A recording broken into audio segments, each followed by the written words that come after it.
Hello दोस्तों, नमस्कार। Santoshi IAS में आप सभी का एक बार फिर स्वागत है।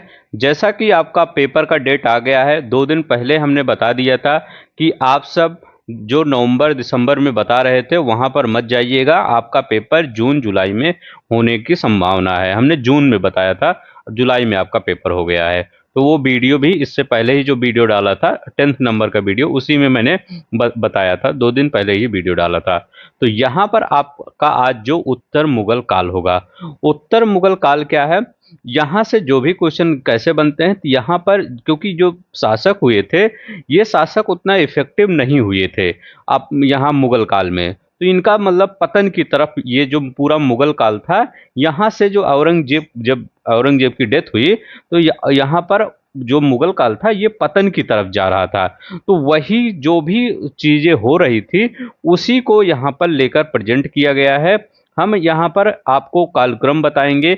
सबसे ज़्यादा यही पूछा जाता है कौन पहले आया शासक, कौन बाद में आया, या उससे रिलेटेड जो थोड़ा सा फैक्ट होता है वो पूछ लेता है आपके पेपर में।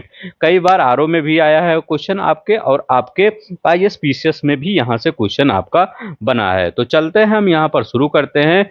जो भी आपके बच गए हैं मध्यकालीन में उनको भी देख लेंगे, ताकि आपका कुछ छूटे ना। देखिए, हमारा जो ये नोट्स बनाने का तरीका होता है, ये एक दो मतलब लेक्चर में नहीं होता है। ये कम से कम 10 लेक्चर तो लग ही जाता है किसी सब्जेक्ट का। कभी कभी कभी इसका 20 लेक्चर 25 लेक्चर भी हो जाता है, ज्योग्राफी और हिस्ट्री की तरह।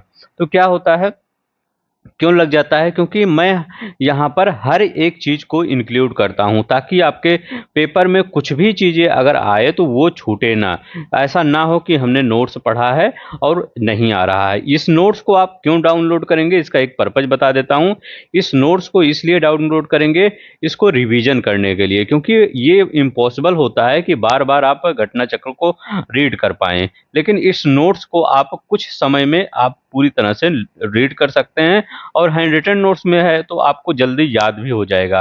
और सबसे ज़्यादा इम्पोर्टेंट क्या है पेपर में, जल्दी याद होना। तो चलते हैं, हम यहाँ पर शुरू करते हैं। अगर अच्छा लगेगा तो इसी तरह से हर चीज़ें करवा दिया गया है। आप जाके प्लेलिस्ट बना है, सब कुछ एक बार देख लीजिए, आपका रिवीजन हो जाएगा। तो चलते हैं, अब हम यहाँ पर शुरू करते हैं। एक चीज़ और बताना था, संतोषी आईएएस 2.0 वहाँ पर जो भी मैं करवाता हूँ यहाँ पर हैंड रिटन नोट्स में, वहाँ पर क्विज चलता है। आरओ यारो का क्विज चल रहा है, जाकर आप वहाँ पर देख लीजिए, कर लीजिए। क्योंकि आप अगर एक दिन में अब जो भी अगर 10 15 20 क्विज आप कर देते हैं, मतलब अगर का बहुत क्विज आता है वहाँ पर, अगर क्विज कर देते हैं तो आपका एक रिदम बना रहेगा। क्वेश्चन मतलब सामने से आएगा और जाएगा।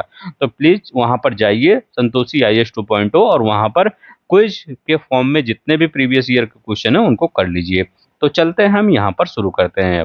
अब देखिए, उत्तर मुगल काल की अगर बात करते हैं, देखिए यहाँ पर सबसे पहले हम क्या याद करेंगे, हम याद करेंगे इनका कालक्रम, मतलब इनका सीक्वेंस याद करेंगे, कौन पहले आया कौन बाद में आया। देखिए, यहाँ पर पहले कौन आए, तो पहले बहादुर शाह प्रथम आए। औरंगजेब की जब मृत्यु हुई थी, तो यही एक बार क्वेश्चन पूछ लिया गया था कि औरंगजेब की मृत्यु के बाद कौन शासक बना।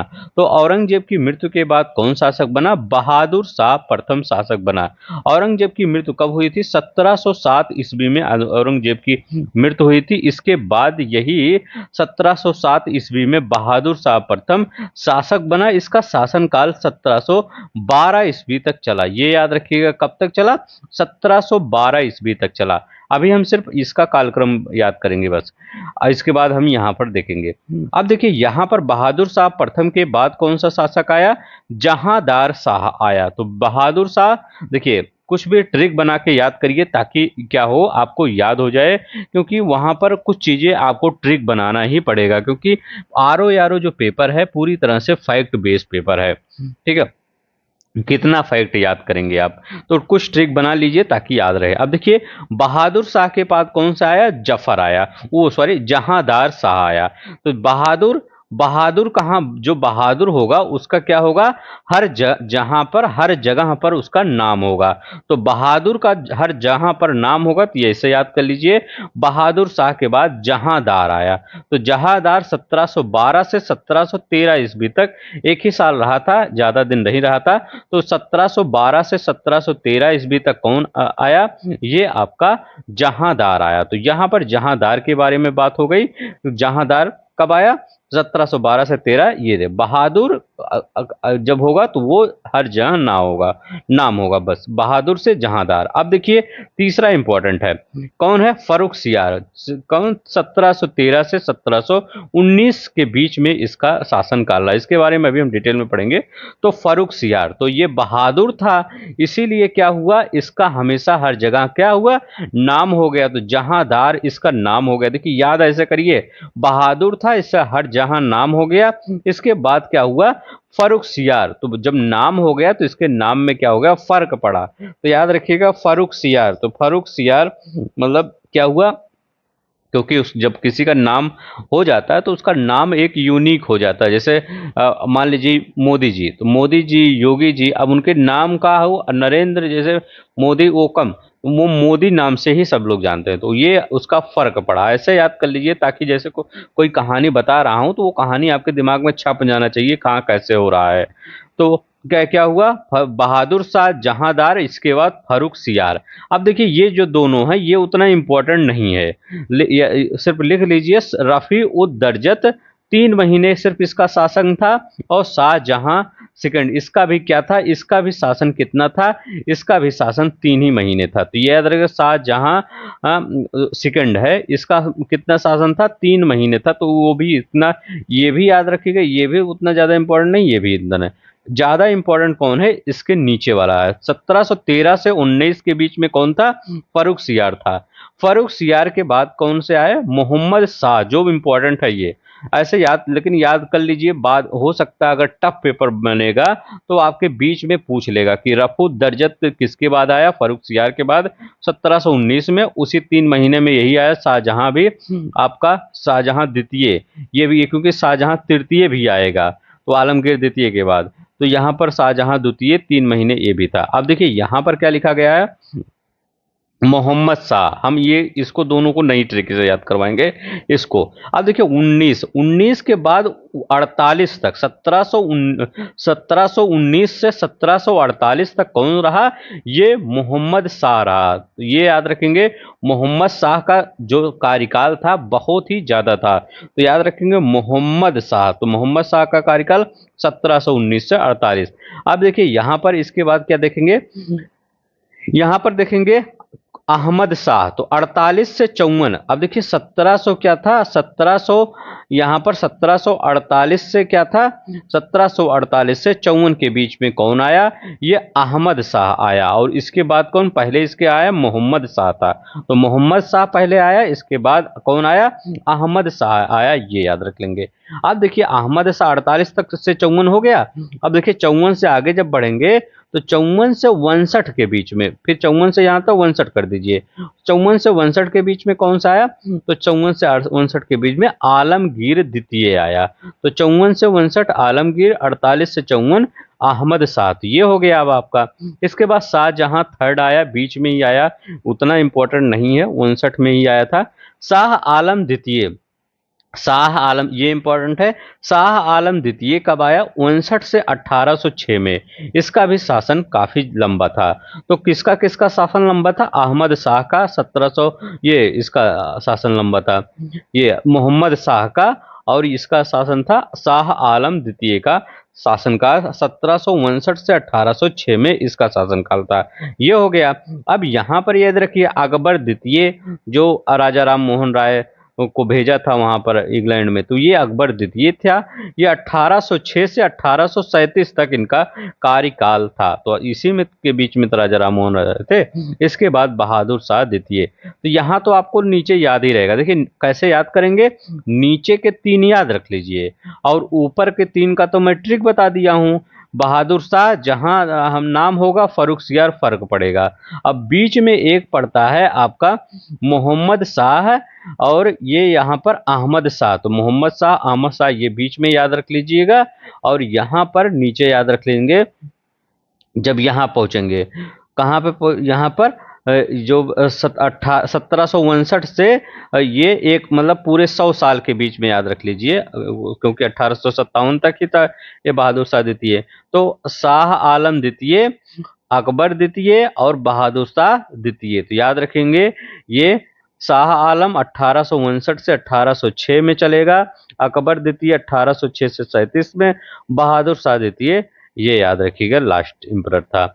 यहाँ पर देखिए ये अब तो आई होप आपको याद हो गया होगा, अगर नहीं याद हो गया होगा तो एक बार और देख लीजिएगा। यही सीक्वेंस आपका ज़्यादा इंपॉर्टेंट है क्योंकि सीक्वेंस से आपका क्वेश्चन बन गया है। तो एक बार फिर देखिए, बहादुर होगा, जहांदार होगा 12 से 13 में, फर्रुखसियार 13 से 19 के बीच में आ जाएगा। इसके बाद आपका आ जाएगा मोहम्मद शाह, याद कर लीजिए, बीच में रहने ही दीजिए। मोहम्मद शाह, मोहम्मद शाह के बाद 48 से 54 अहमद शाह हो जाएगा। अहमद शाह के बीच ए दोनों पड़ रहा है, ए याद रखिए।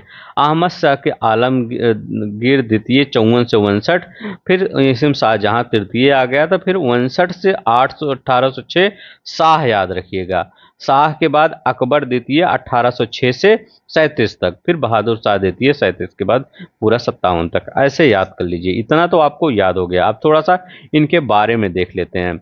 बहादुर शाह प्रथम क्या था? इसका अन्य नाम शाह आलम भी था, ये याद रखिएगा। क्या नाम इसका था? शाह आलम। मूल नाम मुअज्जम था, तो मुअज्जम मूल नाम था, अन्य नाम शाह आलम। तो हो सकता पूछ ले कि औरंगजेब के मरने के बाद कौन शासक बना, तो मुअज्जम वहां दे देगा ऑप्शन, तो मुअज्जम लगा दीजिएगा।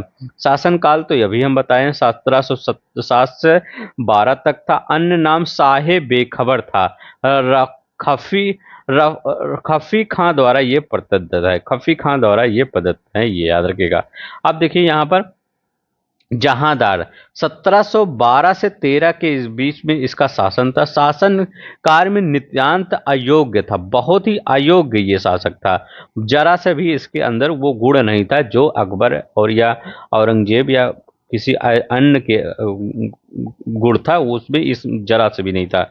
जुल्फिकार खां की सहायता से गद्दी प्राप्त, फर्रुखसियार से परास्त 1713 ईस्वी में हत्या कर दिया गया इसका। ठीक है, तो याद रखिएगा फर्रुखसियार ने क्या किया था, इसके इससे क्या हुआ, गद्दी प्राप्त कर लिया था और इसकी हत्या कर दिया था, ये याद रखिएगा।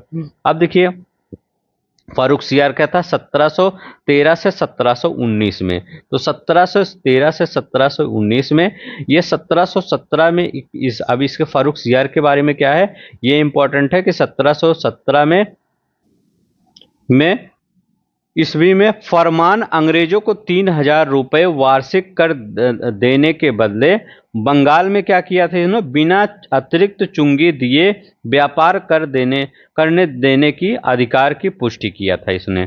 ठीक है, तो बिना अतिरिक्त कर दिए अंग्रेजों को कह दिया कि आप व्यापार करिए, कोई टेंशन नहीं है। तो ये 1717 का इसका फरमान बहुत ज़्यादा पूछा जाता है, किसने अतिरिक्त चुंगी दिए व्यापार करने का अधिकार दिया, तो ये फर्रुखसियार ने दिया था। कार्यकाल 1717 से 13 के बीच में था। अब देखिए इन दोनों के बारे में याद, रफ़ी उद दरजत और शाहजहां दिए। इसके बाद मोहम्मद शाह के बारे में देखते हैं 1719 से 1748 के बीच में।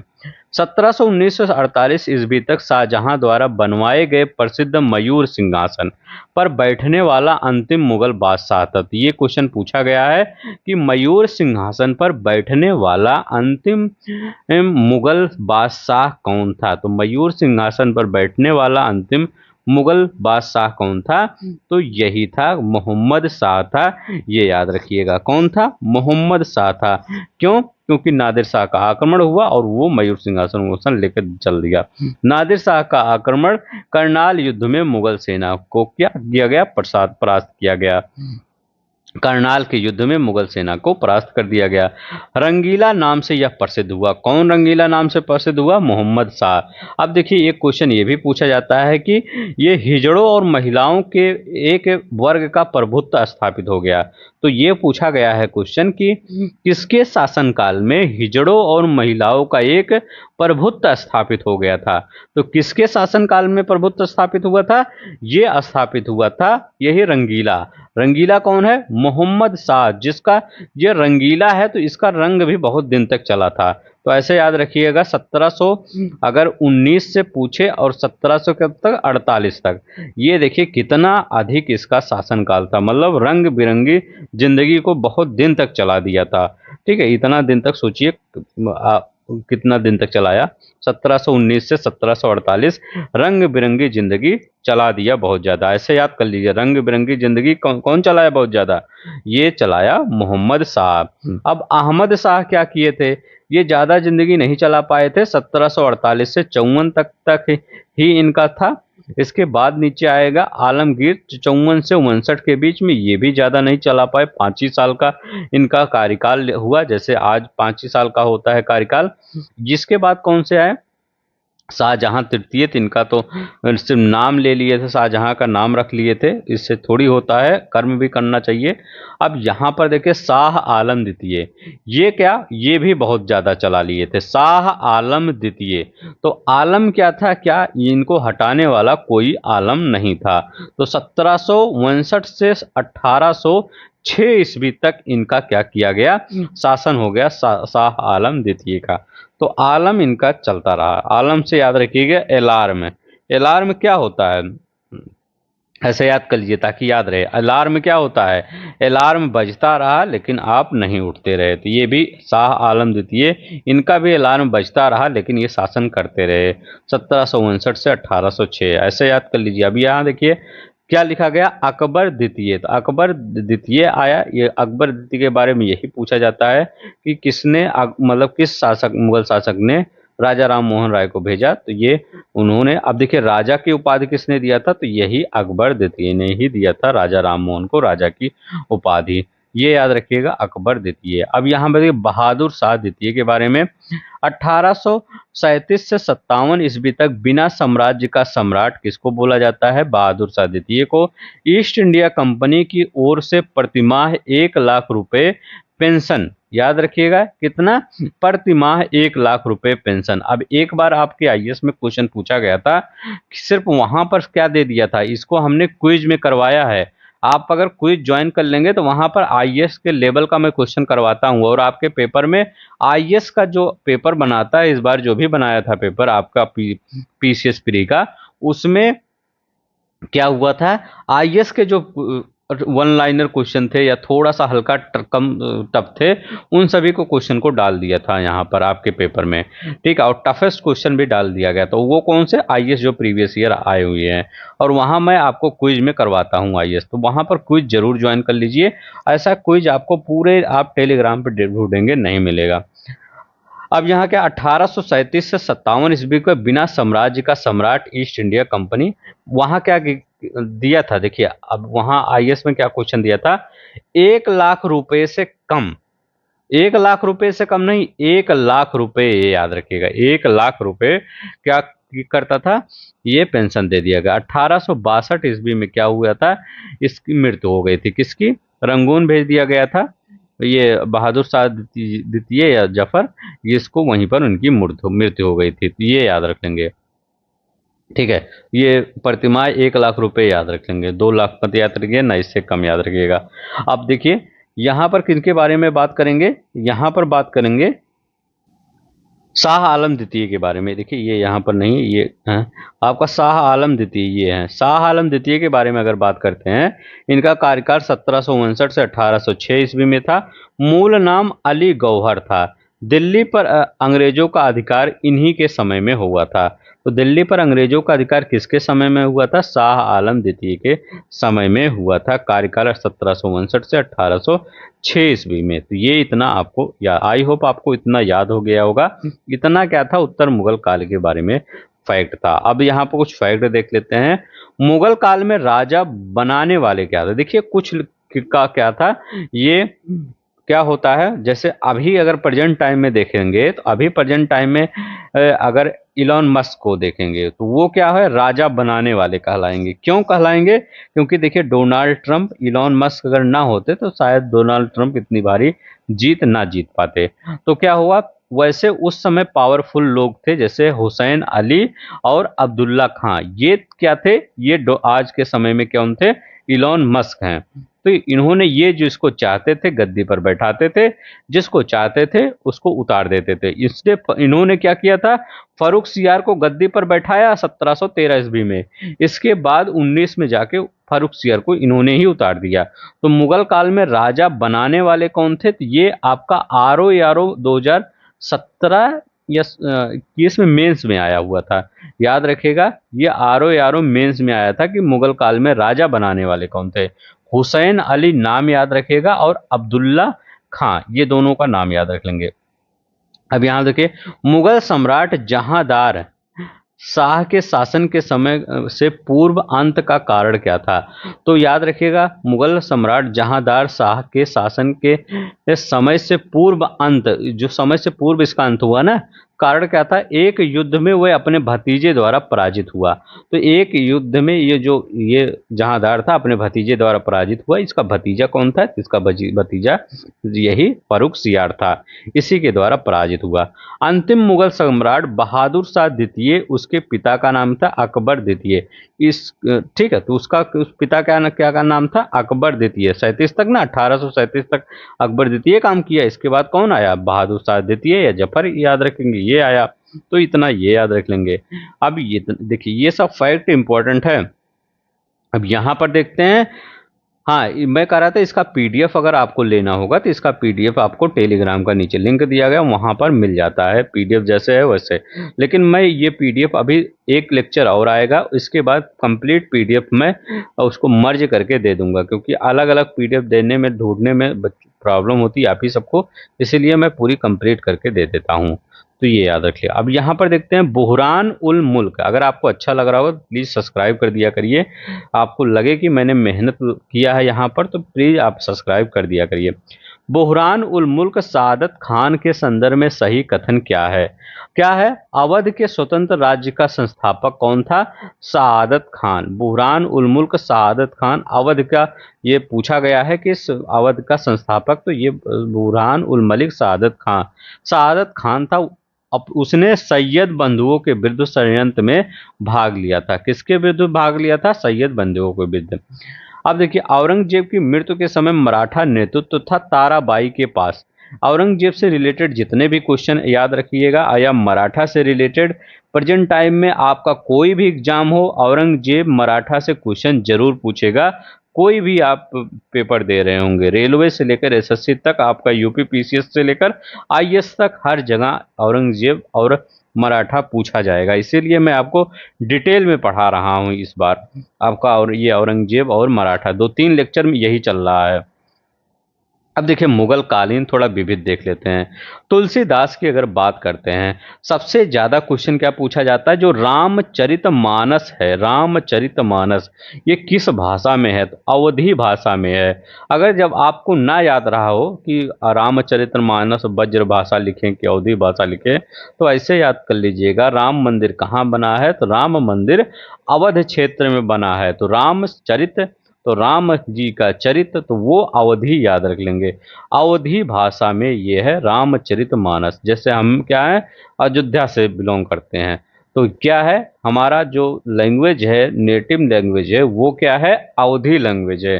तो वो थोड़ा सा प्यारा लैंग्वेज होता है, ठीक है। तो ये अवधी लैंग्वेज, तो रामचरितमानस, तो ये है अवधी, ये याद रख। प्रमुख ग्रंथ रामचरितमानस किस में है? अवधी में है, याद रख लेंगे, ये अवधी है। विनय पत्रिका, ये याद रख लेंगे, ये रामचरितमानस और विनय पत्रिका इनके प्रमुख ग्रंथ है। समकालीन शासक कौन थे? तो समकालीन तुलसीदास के शासक कौन थे? अकबर थे और जहांगीर, अकबर उनका लड़का जहांगीर, इनके समकालीन शासक थे। कब से? क्योंकि 1532 से 1623 ईस्वी तक इनका शासन काल था। तो ये याद रखिएगा, कब ये मतलब जीवन काल था, शासन काल नहीं। तो 1532 से लेकर 1623 ईस्वी तक क्या था इनका जीवन काल। तो इसी में तो दोनों आ गए, अकबर और जहांगीर। अबुल फजल ने आईने अकबरी में इनका नाम का उल्लेख किया है, तो यहाँ ये भी याद रख लीजिएगा, अबुल फजल की क्या है, आईने अकबरी है, इसी में उल्लेख किया है। सुप्रसिद्ध भक्त और कवि ये कौन थे, तुलसीदास थे सुप्रसिद्ध भक्त और कवि। अब यहाँ पर देखते हैं अकबर का मकबरा। अकबर का मकबरा कहाँ पे है, तो ये सिकंदरा गांव में है, सिकंदराबाद, याद रखिएगा, सिकंदरा गांव या सिकंदराबाद में अकबर का मकबरा है। योजना का निर्माण स्वयं अकबर ने किया था, ये अकबर के द्वारा ही किया गया था। विशेषता क्या है, गुंबद विहीन है। ये क्या है, अकबर का मकबरा जो है, ये यहाँ पर देख सकते हैं, ये अकबर का मकबरा, यहाँ पर ये कोई ऐसा गुंबद नहीं है, ये याद रख लेंगे। ये क्या है, गुंबद विहीन है। तो अकबर का मकबरा क्या है, गुंबद विहीन है। निर्माण कार्य जहांगीर द्वारा करवाया गया था, बेटे के द्वारा। अब देखिए 5 मंजिला है, तो ये देखिए, ये आपका अगर यहाँ पर दिखाते हैं हम, यहाँ पर ये 5 मंजिला है, यहाँ पर दिखाते हैं, ये अकबर का मकबरा है। एक ये मान लीजिए 2 3 4 5, ये 5 मंजिला होगा। एक नीचे वाला मान लीजिए 2 3 4 5, 5 मंजिला है। अब ये 5 मंजिला में की इसकी विशेषता है क्या है, प्रत्येक ऊपर की मंजिल नीचे की मंजिल की तुलना में छोटी है। तो अगर देखें यहाँ पर देखते हैं, प्रत्येक ऊपर की मंजिल नीचे की तुलना में छोटी है। अब देखिए यहाँ पर देखिए, ये इतना बड़ा है तो इससे छोटा हो गया, ये देखिए थोड़ा और छोटा हो गया, ये और, तो मतलब ये न, इनका कहने का मतलब है नीचे बड़ा है तो उससे ऊपर छोटा जा रहा है, और ऊपर जाएगा और छोटा, और ऊपर जाएगा और छोटा, तो ऐसे ऐसे बढ़ रहा है। तो ये सही है, फैक्ट याद रख लेंगे, हो सकता है स्टेटमेंट बना के पूछ ले कहीं कहीं। आगरा का किला, ये है आपका आगरा का किला है। आगरा के किला की अगर विशेषता बताया जाए तो अकबर द्वारा निर्मित किया गया था आगरा का किला, ये याद रख लेंगे। दूसरा क्या रखेंगे, अकबर के प्रधान कारीगर कासिम खां की देखरेख में निर्मित किया गया था। किसके कासिम देखरेख में, कासिम खां के देखरेख में निर्मित किया गया था। किले के अंदर अकबर द्वारा लाल पत्थर द्वारा निर्मित 500 से अधिक भवन है। तो ये देखिए 500 से ये अधिक, यहाँ पर ये तो सामने का है, ये आगे बहुत ज्यादा इसके भवन है, तो ये याद रखिएगा। ये यहाँ क्या है, जहांगीर महल इसी किले में स्थित है, तो अकबर ने बनवाया, उसी में अपने बेटे का भी महल बनवा दिया, जहांगीर महल।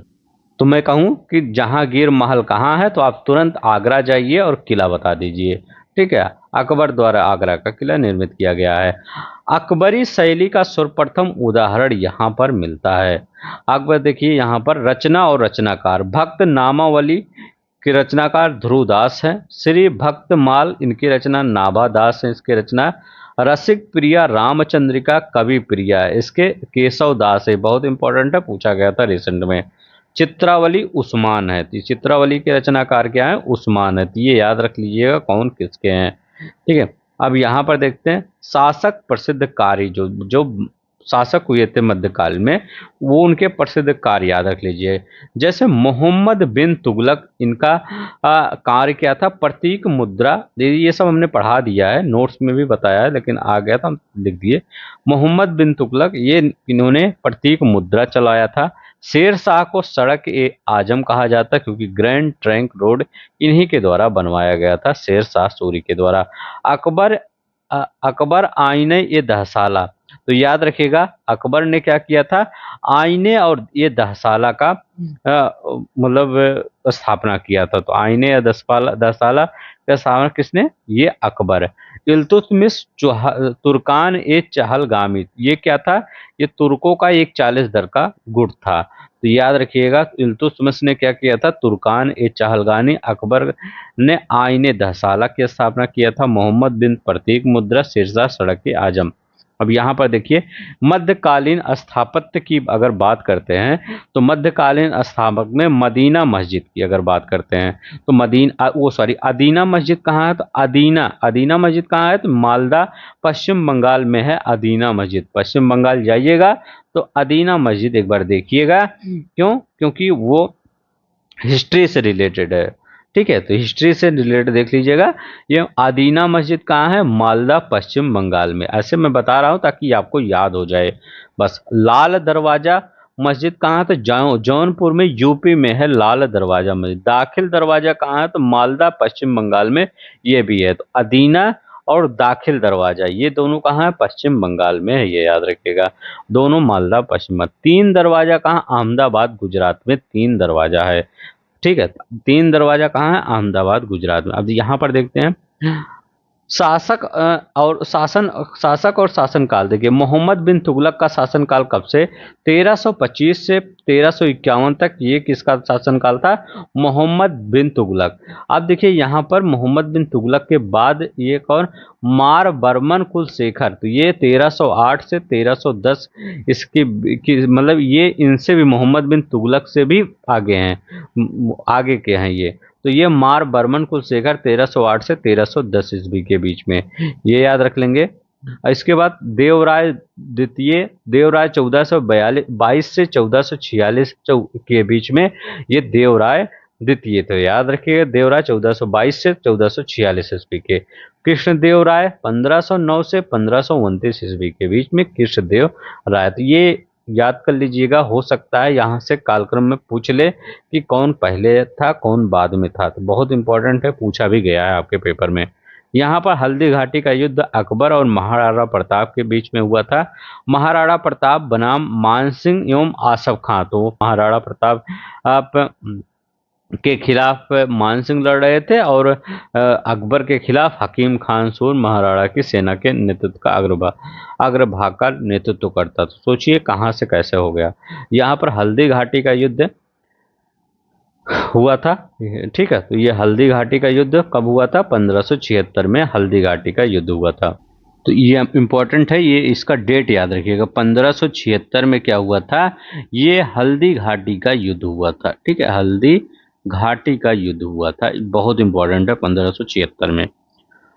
अब यहाँ पर देखते हैं औरंगजेब के काल में मुगल सेना में सर्वाधिक क्या थे? हिंदू थे।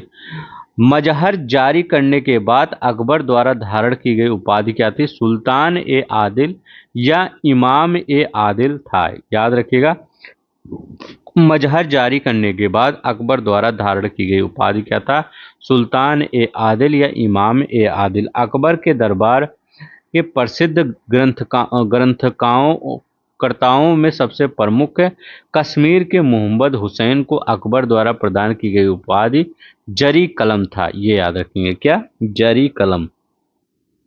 कहें हर विजय सूरी को जगत गुरु उपाधि से सम्मानित करने वाले शासक का नाम अकबर था। तो हरि विजय सूरी को जगत गुरु किसने कहा था? अकबर ने कहा था। अलाउद्दीन खिलजी ने नवीन धर्म चलाने के विचार का त्याग कर दिया। तो अलाउद्दीन खिलजी ने नवीन धर्म चलाने का विचार त्याग कर दिया। कोतवाल अलाउल मुल्क की सलाह पर, किसके सलाह पर? कोतवाल अलाउल मुल्क की सलाह पर त्याग कर दिया था। जब उसने राजस्व प्राप्त किया तो वह शरीयत के नियमों और आदेशों से पूर्णतः स्वतंत्र था, यह कथन कहा गया। तो ये कथन बरनी द्वारा अलाउद्दीन खिलजी के लिए। ने देखते हैं राजपद के विषय में बलवन के विचार को पुनः जीवित किया गया अलाउद्दीन खिलजी ने। किसने? या अलाउद्दीन खिलजी ने। शाहजहां नामा के लेखक कौन है? इनायत खान कौन है? शाहजहां नामा के लेखक हैं। किसके राज्यकाल में योग वशिष्ठ की निजामुद्दीन, शाहजहां के लेखक कौन थे? किसके राज्यकाल में योग वशिष्ठ का निजामुद्दीन पानीपती द्वारा फारसी में अनुवाद किया गया? तो अकबर के शासनकाल में योग वशिष्ठ का निजामुद्दीन की पानीपती द्वारा फारसी में अनुवाद किया गया, ये याद रखेंगे। अब देखिए यहाँ पर कालक्रम देखेंगे। चंगेज खान का कालक्रम 1211 ईस्वी से 1236 ईस्वी के। इस समय इल्तुतमिश शासक था। तो इसका आक्रमण कब हुआ? Genghis Khan. ये कालक्रम बहुत इंपॉर्टेंट है, चंगेज खान का, ये इल्तुतमिश के समय में। तैमूर का आक्रमण कब हुआ था? 1398 में नसरुद्दीन महमूद। ये भी एक बार क्वेश्चन पूछा गया था, जब तैमूर का आक्रमण हुआ था तो वो शासक कौन था? नसरुद्दीन महमूद। तैमूर का आक्रमण 1398 में। नादिर शाह का आक्रमण। तो नादिर शाह का आक्रमण 1739 ईस्वी में। तो 1739 ईस्वी में नादिर शाह का आक्रमण होता है और मोहम्मद शाह के समय में, ये याद रख लेंगे। ये हो गया नादिर शाह का आक्रमण 1739 में। अहमद शाह अब्दाली का आक्रमण पानीपत के तृतीय युद्ध में 14 जनवरी 1761 ईस्वी में अहमद शाह अब्दाली का आक्रमण हुआ था। तो इसमें पानीपत का तृतीय युद्ध हुआ था। तो पानीपत का तृतीय युद्ध 14 जनवरी 1761 याद रखिएगा।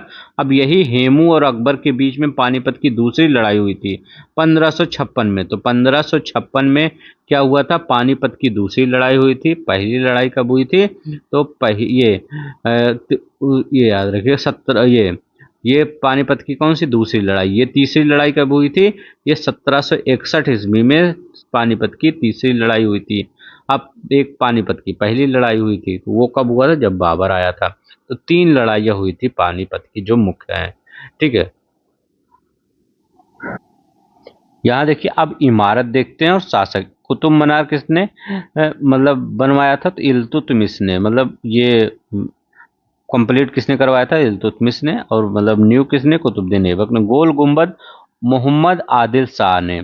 बुलंद दरवाजा, तो बुलंद दरवाजा अकबर ने। मोती मस्जिद औरंगजेब ने। यहाँ पर आप अगर ये कुतुबुद्दीन ऐबक होगा तो भी होगा, लेकिन क्योंकि इल्तुतमिश भी उसमें काम करवाया था तो कुतुबुद्दीन क्या होगा, कुतुब मीनार शासक इल्तुतमिश हो जाएगा। अब देखिए भारतीय इतिहास के मध्यकाल में बंजारे समानता क्या थे, व्यापारी थे। बंजारे को व्यापारी कहा जाता था। देसाई राजस्व अधिकारी होता था। संभल का जामा मस्जिद बहुत इंपॉर्टेंट है, बाबर ने बनवाया था। तो संभल का जामा मस्जिद किसने बनवाया था, ये बहुत ही इस समय सुर्खियों में है। जामा मस्जिद किसने बनवाया था, ये किसने बना, बाबर ने बनवाया था, ये याद रखेंगे। अब देखिए यहाँ पर कालक्रम 19 में क्वेश्चन आया है। अटाला मस्जिद जौनपुर में 1408 ईस्वी में इब्राहिम शाह सर्की द्वारा।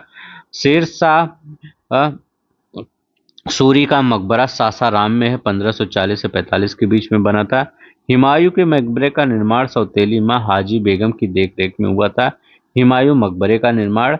अब रबिया उद दौरानी का मकबरा औरंगजेब ने करवाया था। तो यही आपका कालक्रम भी है। पहले अटाला मस्जिद आएगा जौनपुर में या 1408 ईस्वी में, और फिर शेर शाह सूरी का मकबरा, फिर हुमायूं का मकबरा, फिर रबिया उद दौलानी का मकबरा औरंगजेब ने निर्माण करवाया था। तो ये याद रखेंगे। अब देखिए यहाँ पर आपका ये एक लेक्चर और बचा है। एक लेक्चर में क्या होगा, एक लेक्चर में आपका जितने मराठा से रिलेटेड क्वेश्चन बनते हैं उसमें आएगा। तो लास्ट लेक्चर देखना मत भूलिएगा। लास्ट लेक्चर से आपके क्वेश्चन बनते हैं। इस बार भी आपके पीसीएस में बना था। तो जो उनको अच्छा लगेगा प्लीज लाइक कर दीजिएगा, शेयर कर दीजिएगा, सब्सक्राइब कर दीजिएगा। जय हिंद, जय भारत।